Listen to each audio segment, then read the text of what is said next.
Hey y'all, how y'all doing? Welcome. So today's video is sponsored by Keen, and I want to tell you all about them. So I hear from you guys on a pretty regular basis, reaching out for readings, asking about my availability. And if I have a quick turnaround time, am I available that day, the next 24 hours? Because you guys have concerns that are time sensitive that you could use a little guidance around. Unfortunately, I do not have that quick of a turnaround time, and that is where Keen comes in. So Keen is a whole database of different psychics with different specialties. And when you log on, they'll ask you some questions, and then based on your answers, they give you a short list of psychics that they think are the best match for you. So I said, okay, Keen, let me try this out. So I went on there and I spoke to 2 different psychics because I like to be thorough. And I have to tell you, I was really impressed for 2 main reasons. So number 1, the accuracy and the detail, okay, was incredibly impressive.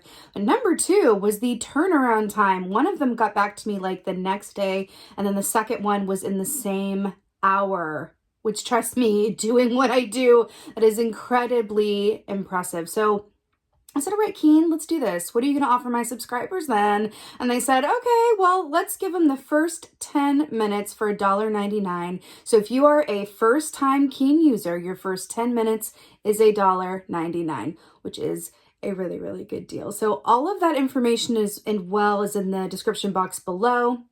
You can click on that link, get you your deal, get it going. And with that being said, I would say in terms of choosing an intuitive on Keen for your questions, as in all things, call upon your intuition. Use your intuition to guide you as to which intuitive is the best fit for your given question. And then let me know how it goes. Okay, I want to know how your readings go. Definitely let me know. And with that being said, blessings to you guys. I hope you guys are all doing well. You enjoy Keen, and give me a holler about it. Be well. Hey Virgos, how y'all doing? Welcome. We're going to be doing your 2022 overview reading here. So your meditation, wow, let's get right into it. I saw Thomas the Train. If anyone's familiar, it's like a children's book that was turned into a TV show. It was like Thomas the Train was trucking along, if trains can truck, was kind of going along. It was like cute little Thomas the Train. And then it got to a little fork in the road that it couldn't quite get over, being a toy train. And then it just boom, and it morphed and turned into this speed bullet train where it was just super fast, efficient, the complete opposite of Child's Play. And then it transformed into this beautiful bald-headed eagle.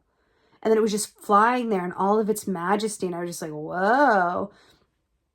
I feel like the messaging around with this is that things are going to accelerate. But I also feel like the way in which you see things, your observation skills, your perspective, your attention to detail is all going to be coming into play and there to inform and empower you over the coming year. But I feel like you're going to get a lot of accolades, respect, attention for the things that make you inherently Virgo. So your attention to detail, the way in which you go about doing something in the most efficient manner, there's something about that. I also feel like you are working along with Aquarian energy, because we are in the age of Aquarius. I feel like you are working hand in hand with that energy and going, okay, we're moving into a time of innovation. I can work with that energy and that forward momentum and bring a lot to it in terms of optimization, creativity, and teamwork. It feels very powerful. Let's go ahead and get your animal energy. Very bald-headed eagle. That is intense. Oh my God, I love it. Okay. So you got the wolf here for your animal energy for 2022, which is one of my absolute favorites. So this equates to Hierophant energy, which is Taurus energy, another earth sign like you guys, which speaks of everything being exactly as it's meant to be, everything being in working order, right? Which is really beautiful. It's another way of saying it's optimized, right? Now, also wolf medicine is very much about, it's earth for earth, right? Which is always very auspicious. Wolf medicine is very much about following your instinct and also being part of a pack, right? So whatever that pack is for you and going, okay, well, how do I best serve my pack? How do I best serve the collective? How do I best serve myself so that I can function as a part of the pack in the, best way for everyone concerned? It feels like there is a sort of emphasis on what you can do in terms of teamwork. So we're talking about teamwork, right? And then we have the wolf here, which is very much about teamwork, right? Did you know that like in a wolf pack, everyone seeks to protect the elderly of the pack? It feels, it's a very like communal working together Aquarian energy that's coming up for you. It feels really, really, really good. Okay, I just saw a flash of social media. I do feel like there's something about you optimizing your presence online or in your work. There's something about social media or getting yourself out there in a way that feels very lucky. Okay, so we have Queen of Cups to start out here with, which is so amazing because this is literally a water moose. Did you know that they're water moose who like can be just as comfortable underwater as they can above? I did not even know about the water moose. So until I got this deck. So Queen of Cups traditionally is about being very clicked in and tuned into your own emotional core and your intuition. But what's really drawing me to this, I keep getting this Aquarian energy around your reading. Aquarians are the water bearers, right? Which means they stand on land, but they hold water. And then we have technically what is a land animal. It can't really breathe under here. It just can hold its breath for a while. We have a land animal, like you guys, earth energy, right? Who's living underneath the water. It feels like you were straddling more than one world, wearing more than one hat, or going into new territory that might surprise you in a really cool way. It's cool. I feel travel as well. Oh my God. So good. So we have the sun here for you guys, which is quite literally the happiest card in the whole deck. So well done you. The sun is about illumination, happiness, warmth, success, good health. However, lemur medicine is very much about the gray area and how joy and contentment can be found in the gray area. So Virgos have a tendency, not just Virgos, Aquarians too, actually, but maybe watch the Aquarius video as well. I don't know. I'm feeling like very similar energies. We could have a way of looking at things in a black and white, this or that, the right or wrong. But I'm hearing that the success, the gold is in the gray. It's about straddling more than one viewpoint or going about something in a new, improved, exciting way, right? But again, sun, this is casting like a warm glow over everything, right? Happiness, illumination, taking time to enjoy life. It's really, really beautiful. It's really, really beautiful. Happy family. I mean, Virgo, stop. It's too good. You have the Ace of Wands here, as if it could get any better. Remember, the wands rule the realm of the actions that we take and the creative passion pursuits of our life and times. The Ace of Wands is that full forward, burst of inspiration ahead. It is making it happen. It's a burst of energy and inspiration. The Firefly here, though, speaks of having those creative moments of genius or those bursts of inspiration or those aha moments that can be fleeting. So it's also important, it feels like, to stay on your toes and act when you feel inspired to act, be still when you feel inspired to be still. It does feel like divine timing and going with the flow is very, very important for you this year. And it's going to align you to some, I keep hearing it, really good luck. Yeah. So we have the Tower to clarify the Queen of Cups here. So I want to talk about emotions. So this is Scorpio energy, right? Which speaks of a great change. I call this the great rearranger because it comes in and kind of realigns your path so that you can get on your highest and best road. I do feel like this is a signifier to where, you straddling more than one thing. I feel like you are going into, kind of a place of great change and metamorphosis over the coming year, but there's an aspect of change that really wants to happen within for you. And I feel like part of what this Tower is talking about is when the more that you're willing to leave land, right, and delve into the water and really connect in with how you're feeling about something and your intuition. Remember, your emotions fuel your intuition.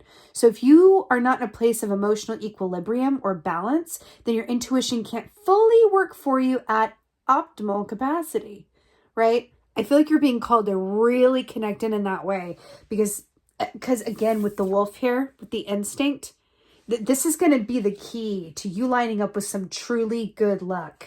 I keep hearing it. Good luck, good luck, good luck, good luck. Good luck on your new, I'm like shaking hands, like good luck on your new venture, like good luck on your move, like good luck with your project. It feels like I keep hearing like someone telling you good luck. Oh, really? So we have the King of Cups to clarify the Sun. So we have both the Queen and King of Cups, which speaks of connecting in with your emotions. But also, why I really like this for you guys is like this is Beaver, right? So traditionally the King of Cups is a very emotionally balanced person, but he doesn't feel the need to like, talk all about it. The Queen of Cups is a bit more chatty about how she's feeling, but the King of Cups is a bit more, tight-lipped about it. He feels deeply, but he says very little. But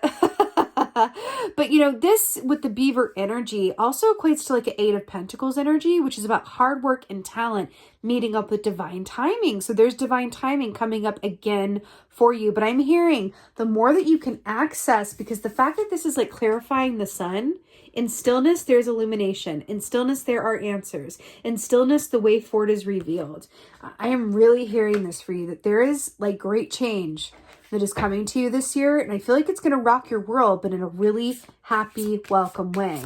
But the way in which it manifests, the timing, the way forward, you can either have kind of like a zigzag road kind of time getting there, or it can be a little bit more fluid, which I do feel like will involve some periods of stopping and starting, which may feel a little bit frustrating, like 1 step forward, 2 steps back at times, but that's life. That's the zigzag road that we're on. But for you, the more that you can just kind of like see those periods of, rest or inactivity as an opportunity to enjoy yourself before it picks back up again, the better. Okay. So we have 5 of Wands to clarify the Ace of Wands. So 5 of Wands, this is about, competition or struggle. This can be definitely with people around you, but I feel like this can be largely internal. This can be feeling like I should be doing something, but I want to do this. Or like, oh, it's the path of most resistance versus the path of least resistance. I'm feeling for you guys that you have an opportunity to reverse this. And you're going to have a lot of inspiration, basically, in your given circumstances this year. You're going to have moments and aha moments of inspiration where you go, I know how to make things easier for myself. I know how to get this done at work in half the time for half the cost. I know how to heal this relationship because I feel like we've just reached an impasse and now I know what to do. I know that living where I'm living is no longer really working for me, but I don't want to let go of it. But now I know, like, don't fight the tide, go with the flow of change.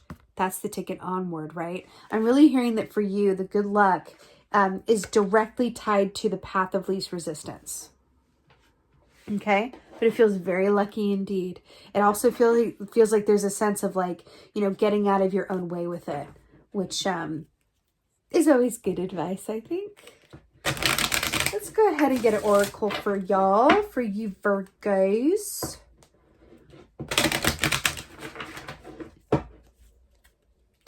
I do feel like it's going to be a good financial year. It's just about being able to go with the flow as much as you possibly can and appreciating the times to kind of be more still and grounded and appreciate what you've achieved, right? Not looking at things in terms of what you've yet to do or achieve, but what you have achieved and what you've already done. Could not be better. So for your oracle, you have my absolute second favorite in this deck, which is the Priestess of Avalon. So this says healing, initiation, divine inspiration, hello and goodbye, and ancient knowledge. Healing, initiation, divine inspiration, ancient knowledge. So this really speaks of being, a co-creator of your destiny, right?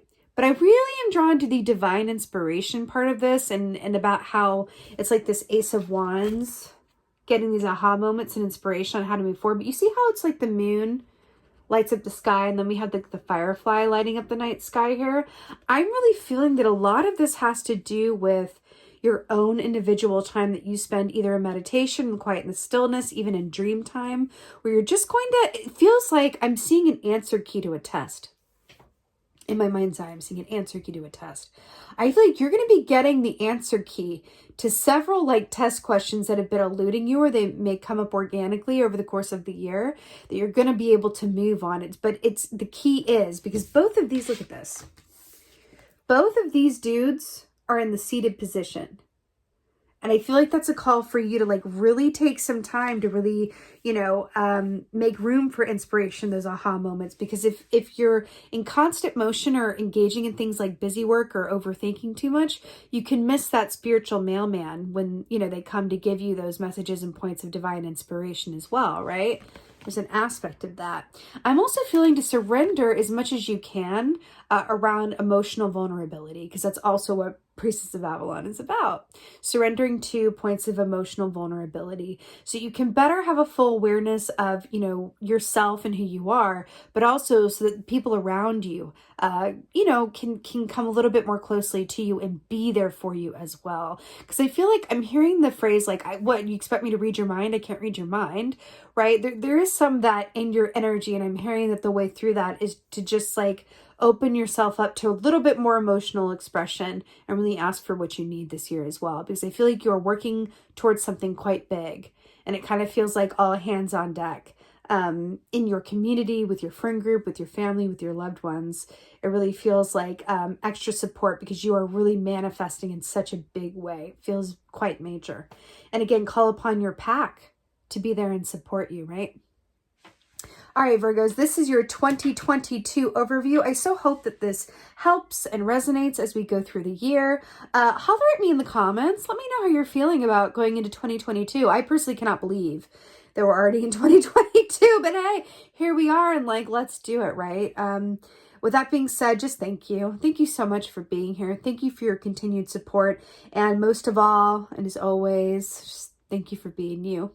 And be well. Until next time.